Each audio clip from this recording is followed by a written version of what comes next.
So this is the second in a series of podcasts we're doing on the extended Hart family, our great wrestling tradition in Calgary. But a lot of people don't know. Now, obviously, Stu is the patriarch of the family, but Stu's father-in-law, his wife's father, is probably one of the most dedicated athletes of his generation, if anything, long-distance running. Now, Harry Smith, born Harry James Smith, July 30th, 1888, in the Bronx, New York, was an American long-distance runner who shone in the first golden era of long course.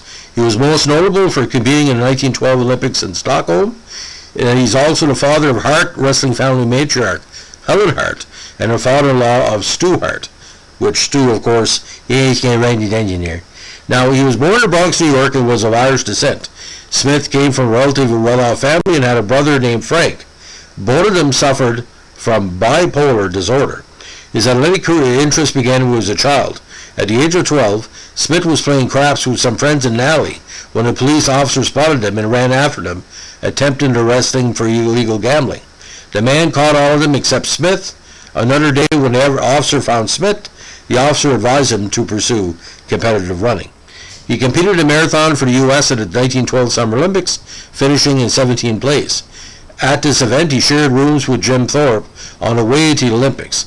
Smith also ran the Boston Marathon 10 years in a row, finishing in 10th place at the 1912 event with a time of 2:27:46, and finished in top 3 at the 1913 finals.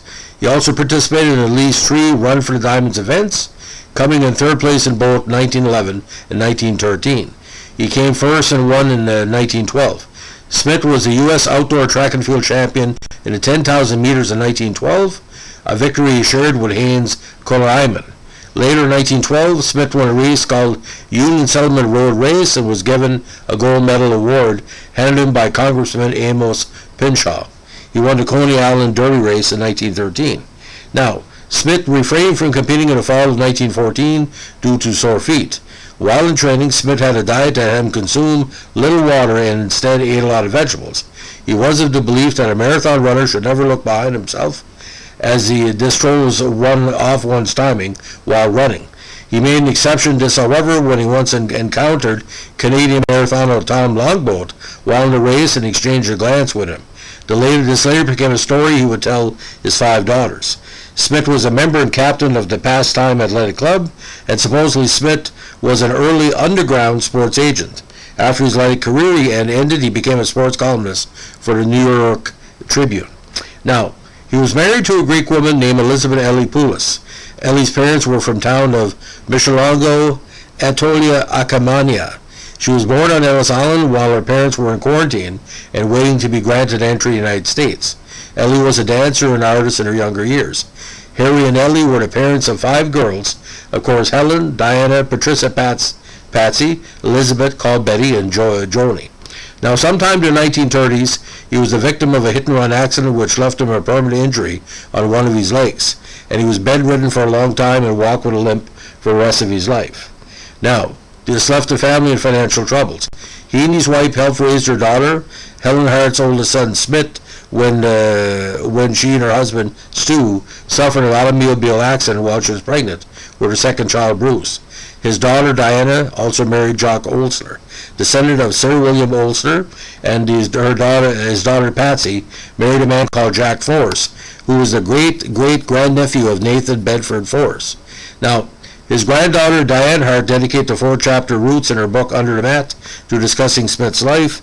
She also named her son Harry, of course, who was a great pro wrestler for several federations in 2021.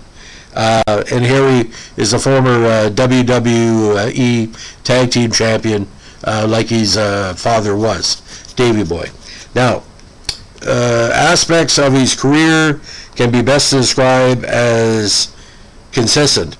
To run long distance, he was a better 10,000 than a marathoner, But the fact was the endurance of the Hart family, and you see that Owen and everybody else, all comes down to genetics. And Stu on one side and Harry on the other side. Boys, oh boys, I'm telling you, what a legacy. So ladies and gentlemen, that's the legacy of Harry Smith, the runner, the namesake of Harry Smith, the wrestler. If you like what we're doing here with our, what I call the Hart family tributes, let us know with a like, comment, subscribe. And don't you forget that there's a reason why the Harts are so well respected in Canada, because wrestling to us, pro wrestling, is storytelling, it's life, it's athletics, it's all kind of good stuff. And it's community, as we say. It brings us together or tears us apart, depending on who wins the match. Thanks for listening. Bye.